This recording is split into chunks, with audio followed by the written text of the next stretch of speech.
The call came at 0347 hours on a Tuesday morning, jolting me awake in my cramped apartment just outside Quantico. After 15 years as a Marine Corps intelligence officer, I'd learned to answer my phone instantly, no matter the hour. But this wasn't my commanding officer or a fellow Marine. It was my brother Marcus, and his voice carried that familiar blend of arrogance and fake concern that had grated on my nerves since childhood. "Sarah, I'm so sorry to wake you, but I had to call. Dad's gone." The words hit me like shrapnel, even though I'd been expecting this call for months. Our father had been battling pancreatic cancer, and despite my attempts to visit during my limited leave, Marcus had somehow always been the gatekeeper, deciding when I could and couldn't see the old man. I sat up in my regulation neat bedroom, my mind immediately shifting into tactical mode. When did it happen? Why didn't anyone call me sooner? The silence on the other end stretched too long, and I felt that familiar tightness in my chest that came before walking into hostile territory. It was peaceful, Sarah. He went in his sleep around midnight. I was with him. Marcus's voice carried that practiced solemnity he'd perfected during his years as a small-town insurance agent. "Listen, there's something else we need to discuss. About the will. Here it comes," I thought, my fingers automatically reaching for the dog tags around my neck. In my line of work, you develop an instinct for incoming threats, and every alarm bell in my head was screaming. "I know this isn't the best time," Marcus continued, "but Dad left everything to me. The house, the land, his savings, everything. He said since I stayed close to home and took care of him, it was only fair." The way he said it, so matter-of-fact, so rehearsed, made my blood run cold. I stood up, pacing the small space between my bed and the window that overlooked the base. 20 years of military training had taught me to stay calm under pressure. But this felt different. This was personal. "That's impossible, Marcus. Dad and I talked about this during my last leave. He specifically mentioned wanting to make sure I was taken care of, especially after my deployment injuries. 3 years ago, an IED in Afghanistan had left me with chronic pain in my left leg and ended my active combat career. I'd transitioned to intelligence work, but the physical and emotional scars ran deep. Dad had seen how hard the adjustment was, how the military pension barely covered my medical expenses and living costs. "I'm sorry, Sarah, but that's just not what the will says. I have it right here, signed and notarized." Maybe Dad changed his mind after that conversation. Marcus's tone had shifted slightly, becoming more defensive. "Look, I know you're upset, but you've got your military benefits, your career. I've been stuck here taking care of him for years, while you were off playing soldier." "Playing soldier!" The phrase hit me like a slap. I'd spent 2 decades serving my country, including 4 combat deployments, and my own brother reduced it to playing games. But what bothered me more was the timing. Something felt orchestrated about this whole conversation. Too convenient. Too clean. "I want to see the will, Marcus. And I want to see Dad before the funeral arrangements are made." My voice carried the authority I'd learned commanding Marines in hostile territories. Of course.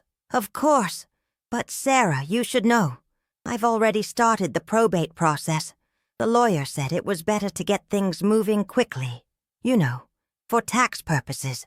The speed of it all made my tactical instincts scream louder. In my experience, when someone rushed you into accepting a situation, it usually meant they were hiding something. As I hung up the phone, I stared out at the pre-dawn darkness surrounding the base. Something was very wrong here, and I intended to find out exactly what my brother was trying to pull. I booked the first flight out of Reagan National to my hometown of Cedar Falls, Iowa, using emergency leave that would eat into my already limited time off. During the 3-hour flight, I couldn't shake the feeling that Marcus had been planning this conversation for weeks, maybe months. The practiced way he'd delivered the news, the immediate mention of probate proceedings, the casual dismissal of my service. It all felt like a coordinated operation. When I arrived at the small regional airport, I drove my rental car straight to Dad's house Instead of checking into a hotel, the familiar two-story farmhouse looked exactly the same as always, but something felt different as I pulled into the gravel driveway. Marcus's silver sedan was parked where Dad's old pickup used to sit, and I noticed several boxes stacked on the front porch. Marcus opened the door before I could knock, his face wearing that fake sympathetic expression I remembered from childhood whenever he'd gotten me in trouble. "Sarah, I'm so glad you made it. I know this is hard." He moved to hug me, but I stepped back, maintaining the professional distance that had kept me alive in interrogation rooms from Kabul to Baghdad. "Where's the will, Marcus?" I kept my voice level, but he must have heard something in my tone because his shoulders tensed slightly. "Right to business, huh? Just like always." He led me into Dad's study, a room that had always smelled like pipe tobacco and old books. Now it reeked of bleach and seemed stripped of personality. "Here it is." He handed me a manila folder with documents that looked suspiciously new. I scanned the will quickly, my trained eye catching details that would escape most civilians. The document was dated just 6 weeks ago, right after my last deployment ended. According to this paper, Dad had left Marcus the house, the 40 acres of farmland, his savings account, and even his vintage Mustang. Everything worth approximately $800,000. I was mentioned only as receiving personal effects and photographs. But something was wrong with the signatures. I'd seen Dad's handwriting thousands of times in letters and birthday cards. This signature looked shaky, uncertain, nothing like the confident script I knew. More importantly, the witness signatures were from people I'd never heard of, and the notary's stamp looked too perfect, too clean. "This doesn't look like Dad's signature," I said, setting the document down carefully. "And who are these witnesses? Janet Morrison and David Chen?" Dad never mentioned anyone by those names. Marcus's face flushed slightly. "Dad's handwriting changed a lot toward the end, Sarah. The cancer medications made him shaky. And those witnesses, they're from his lawyer's office. You wouldn't know them because you were never around."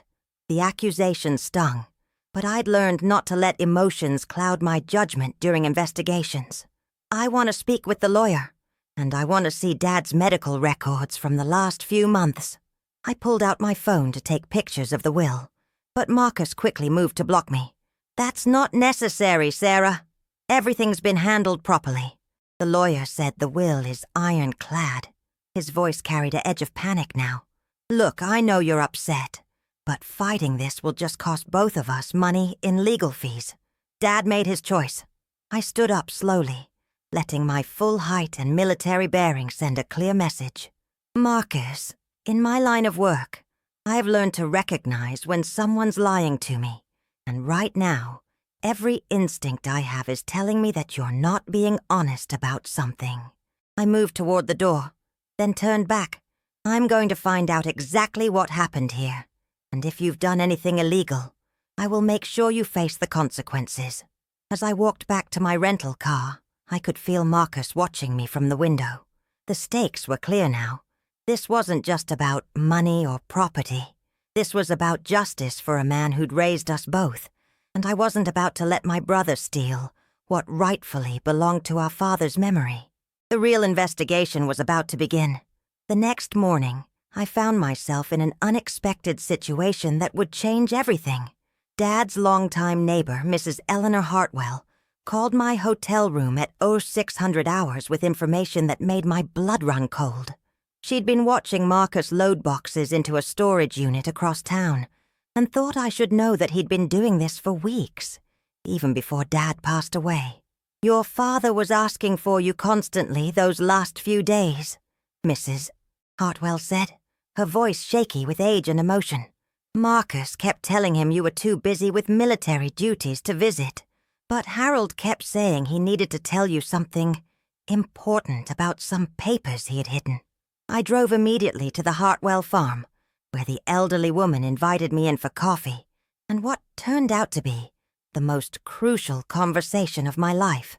Eleanor had been Dad's neighbor for 37 years, and her sharp eyes had missed nothing during his final months. "Your brother started coming around more frequently," After your father's diagnosis, she explained, settling into her kitchen chair with the careful movements of someone who'd lived through 8 decades. At first, Harold seemed happy for the company, but then he started asking me strange questions about wills and legal documents. He seemed worried about something. She led me to her front window, which provided a clear view of Dad's property. I watched Marcus going through your father's papers several times when Harold was sleeping or at his chemotherapy appointments. And just last week, I saw him burning documents in the backyard fire pit.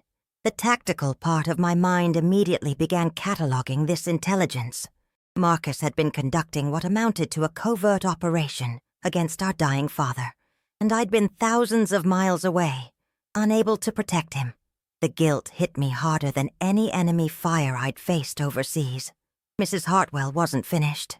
"There's something else, dear. Your father gave me an envelope about 2 months ago. He said if anything happened to him, I should make sure you got it personally, not Marcus." She retrieved a sealed envelope from her kitchen drawer, my name written in Dad's unmistakable handwriting. Strong and confident. Nothing like the shaky signature on that suspicious will. Inside was a handwritten letter dated 3 months ago, along with a business card for a lawyer in Des Moines I'd never heard of. Dad's letter was brief, but devastating. "Sarah, if you're reading this, something has happened to me, and Marcus is probably trying to cheat you out of your inheritance. I've made provisions with a different lawyer than the family attorney Marcus knows about. The real will is in a safety deposit box at First National Bank, Box 247. The key is hidden in my old tackle box in the basement, inside the small compartment behind the lures. Don't trust Marcus with any of this. I love you, and I'm proud of the woman you've become. Dad." My hands trembled as I read the letter twice, then carefully folded it back into the envelope. "Mrs. Hartwell watched me with knowing eyes. "He was protecting you, wasn't he?" "Yes, ma'am. He was." I felt a mixture of grief and rage building in my chest. Dad had known Marcus was planning something, had taken steps to protect me, but I'd been too far away to help him when he needed it most. The elderly woman poured me another cup of coffee, her movements deliberate and comforting. "You know, your father talked about you constantly. He was so proud of your service, your decorations, the way you'd overcome your injuries. He said Marcus never understood the sacrifices you'd made." As I sat in that warm kitchen, surrounded by the familiar smells of rural Iowa, I realized I wasn't just fighting for my inheritance anymore. I was fighting for Dad's final wishes, for justice, and for the truth about what Marcus had done during those last crucial months of our father's life. The real battle was just beginning, and this time, I had the intelligence I needed to win. I drove straight from Mrs. Hartwell's house to Dad's property, my mind racing with tactical possibilities. The key had to be in that tackle box, but I needed to get inside without Marcus knowing. His car wasn't in the driveway, which gave me a window of opportunity I couldn't waste. The spare key was still hidden under the fake rock by the back door. Some things never changed in small-town Iowa. I slipped inside quietly, my combat training making me hyper-aware of every creak in the old floorboards. The basement smelled like motor oil and decades of stored memories, exactly as I remembered from childhood. Dad's tackle box sat on his workbench, covered in a thin layer of dust. My fingers worked quickly through the familiar compartments, filled with lures and sinkers until I found the hidden panel behind the spinnerbaits. There it was, a small brass key taped to the inside wall of the compartment. As I pocketed the key, I heard a car door slam outside. Through the basement window, I could see Marcus's sedan in the driveway. My heart rate spiked as footsteps crossed the porch above my head. I had maybe 30 seconds before he came downstairs looking for something. I moved quickly but quietly up the basement stairs, slipping out the back door just as I heard Marcus calling my name from inside the house. "Sarah, I saw your rental car. We need to talk." I circled around to the front of the house, making it look like I'd just arrived. "Marcus, I was just coming to see you. We need to discuss the funeral arrangements."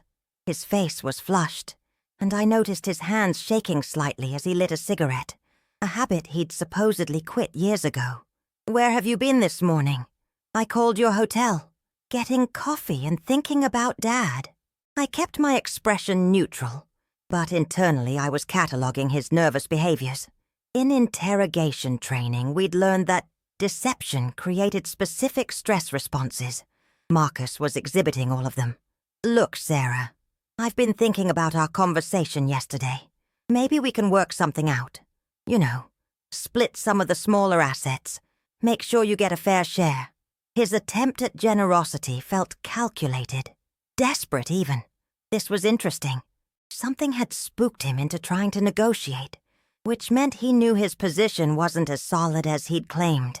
"That's generous of you, Marcus, but I'm not interested in handouts. If Dad left me something in his will, I want to see the proper documentation." Marcus's face darkened. "There is no other documentation, Sarah. I've shown you everything. You need to accept reality and stop creating drama where none exists."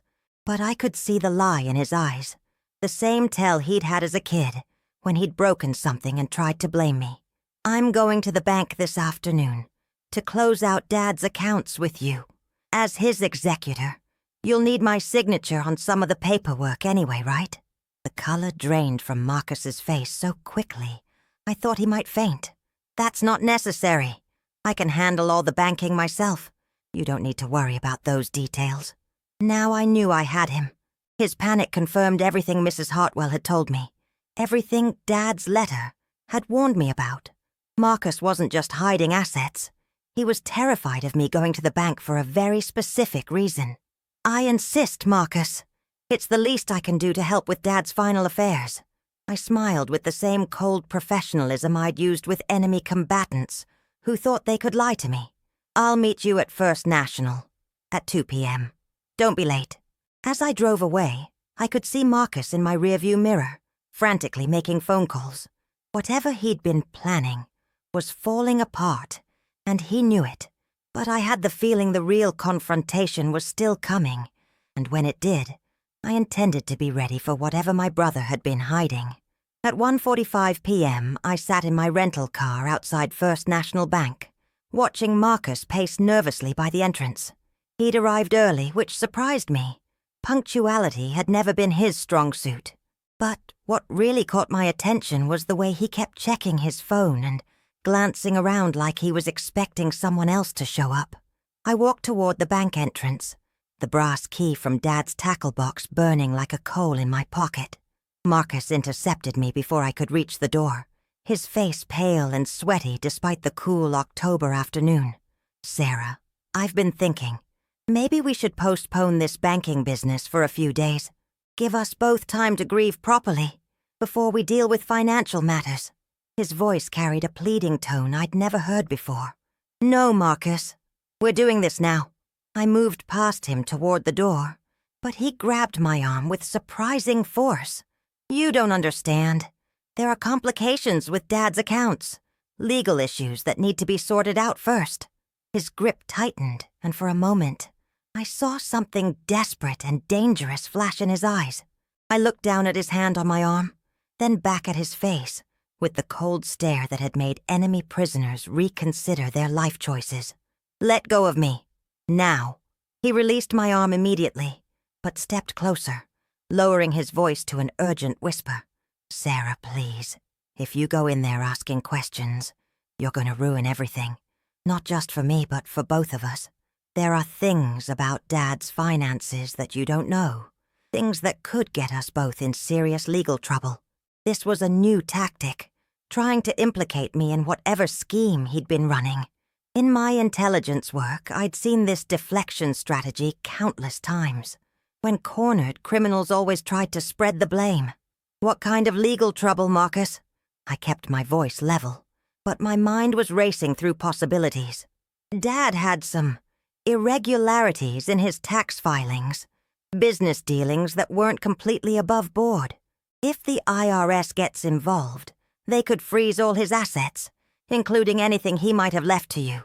Marcus was sweating now, his story becoming more elaborate and desperate. But I'd spent years detecting deception and every word out of his mouth screamed fabrication. Dad had been a simple farmer who'd served in Vietnam and lived an honest, straightforward life. The idea of him being involved in tax fraud was absurd. "You're lying, Marcus, and we're going into that bank right now." I turned toward the entrance, but Marcus grabbed my arm again, this time with both hands. "Sarah, I'm begging you, don't do this. You'll destroy our entire family." His voice cracked with what sounded like genuine panic. That's when I saw the black sedan pull into the parking lot, followed by a police cruiser. My heart sank as I recognized the man getting out of the sedan. Detective Ray Morrison, Marcus's old high school buddy who'd become a local cop. This wasn't a coincidence.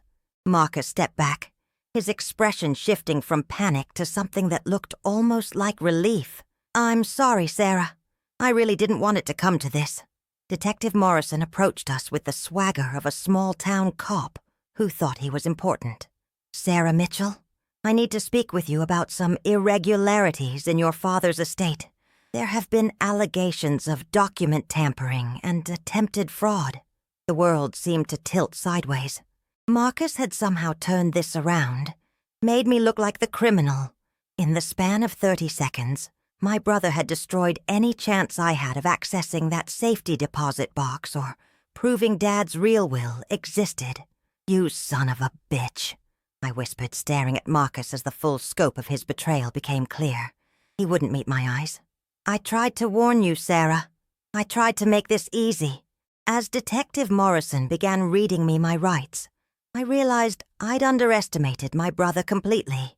He hadn't just stolen my inheritance. He'd orchestrated an entire operation to frame me as the thief. Everything I'd fought for, everything Dad had tried to protect, was slipping away. But as Detective Morrison finished reading my rights, something clicked in my mind, a lesson from my intelligence training that had saved my life more than once. When an enemy thinks they've cornered you, that's often when they make their biggest mistake. Marcus had just shown me his entire hand, and in doing so, he'd revealed the fatal flaw in his operation. "Detective Morrison," I said calmly, "before you arrest me, I think you should know that I have evidence of the real crime here." I pulled out my phone and showed him the photos I'd taken of Mrs. Hartwell's statement and Dad's letter. "I'd like to file a formal complaint against my brother for elder abuse, document forgery, and fraud." Morrison's confident expression faltered as he read Dad's letter on my phone screen. Marcus went white as a sheet, realizing that his preemptive strike had backfired spectacularly. "This is ridiculous," Marcus stammered. "She's just trying to deflect attention from her own crimes. Sarah's been planning this for months, probably since Dad got sick. She's desperate for money because of her medical bills." But Morrison was reading more carefully now, and I could see his cop instincts kicking in. "Mr. Mitchell, you said your sister was tampering with documents, but this letter appears to be in your father's handwriting, dated months ago. And it specifically warns about you." He looked up at Marcus with new suspicion. "Why didn't you mention that your father had concerns about document security?" I pressed my advantage, drawing on every interrogation technique I'd learned. "Detective, I'd also like you to speak with Eleanor Hartwell, who witnessed my brother removing documents from Dad's house and burning papers in the backyard. She has a clear view of the property and detailed notes about dates and times." Marcus's face was now shifting through a spectrum of emotions: panic, anger, and something that looked like resignation. "You don't understand the pressure I was under." Dad was confused at the end, making wild accusations. I was just trying to protect the family assets from his poor decisions. There it was, the admission I needed. In his desperation to justify his actions, Marcus had just confirmed that he'd been manipulating Dad's legal documents. Morrison looked between us, clearly reassessing the situation. "I think we need to take this downtown and sort out exactly what's been going on here. Both of you." But I wasn't done yet. "Detective, there's one more thing. My father mentioned a safety deposit box at this bank, number 247. I have the key, and I believe the real will is inside. If my brother is innocent, he should have no problem with us opening that box right now, in front of witnesses. The blood drained from Marcus's face so completely, I thought he might collapse. Sarah, please. You don't know what you're asking for. There are things in that box that will hurt people, innocent people who don't deserve to be dragged into this.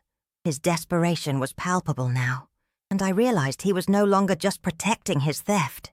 He was protecting something bigger, something that scared him more than getting caught. But I'd come too far to back down now. Then we open it together, Marcus. Right now, with Detective Morrison as a witness. I looked directly into his eyes, using the same unwavering stare that had broken enemy agents. Unless you want to confess to what you've really done to Dad and his estate. Morrison nodded slowly.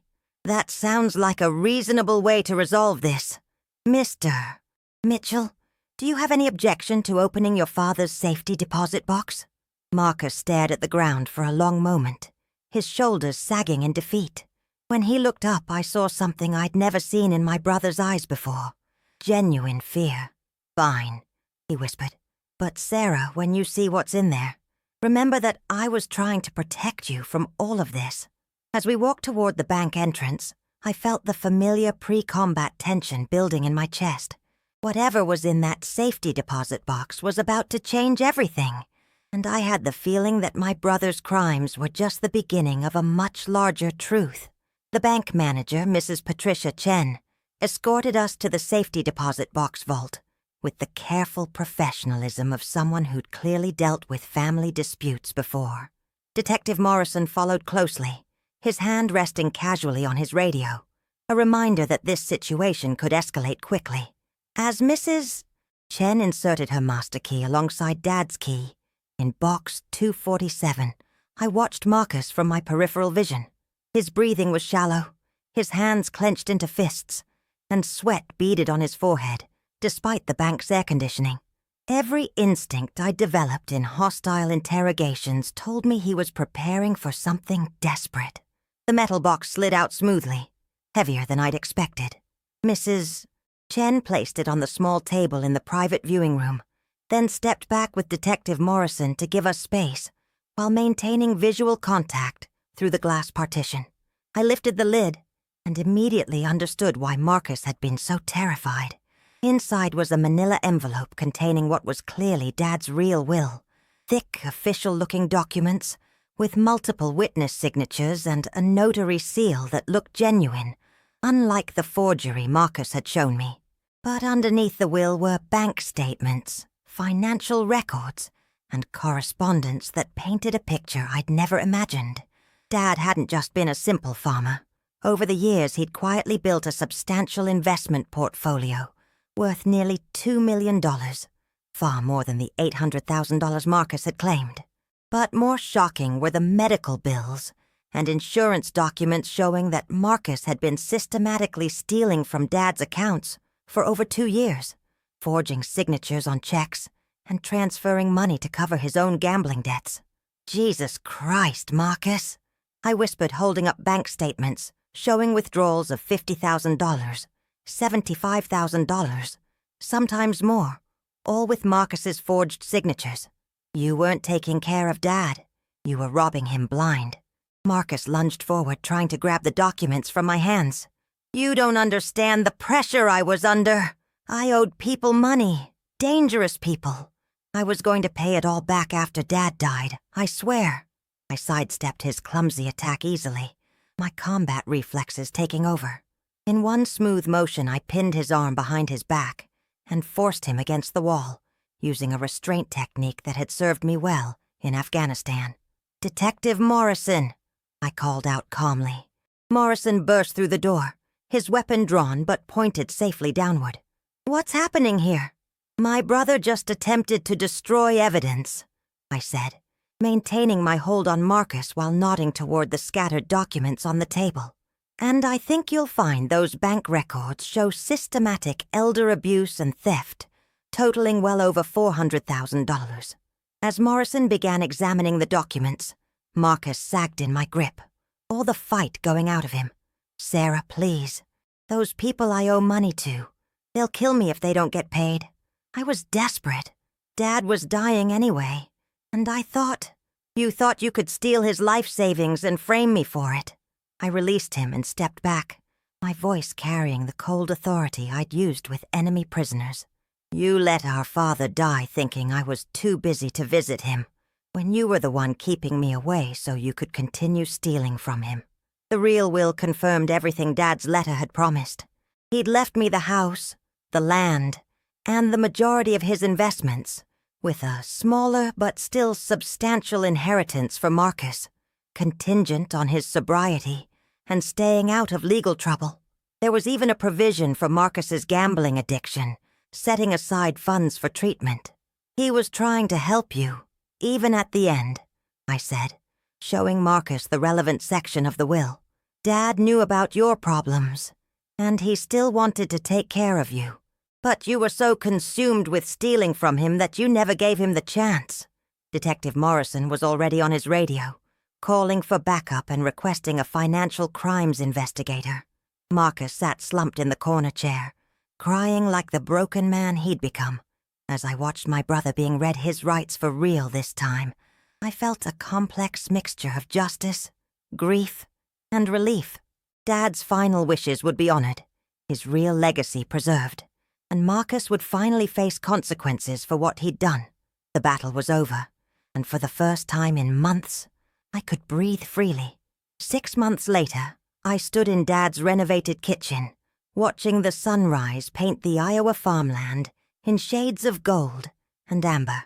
The house felt alive again, filled with the warmth and purpose it had lost during those final months, when Marcus's deception had cast such a dark shadow over everything. The legal proceedings had moved swiftly once the evidence was presented. Marcus pled guilty to elder abuse, fraud, and theft, receiving a 5-year sentence with the possibility of parole in 3. More importantly, the court had mandated that he enter a comprehensive gambling addiction treatment program.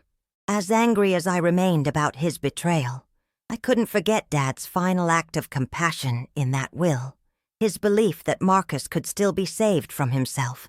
The financial recovery had been more complex, but ultimately successful. Dad's investment portfolio, once I'd worked with forensic accountants to untangle Marcus's theft, was worth even more than the documents had indicated. Dad had been quietly brilliant with money, turning his modest farming income into a substantial legacy through decades of careful investing and reinvestment.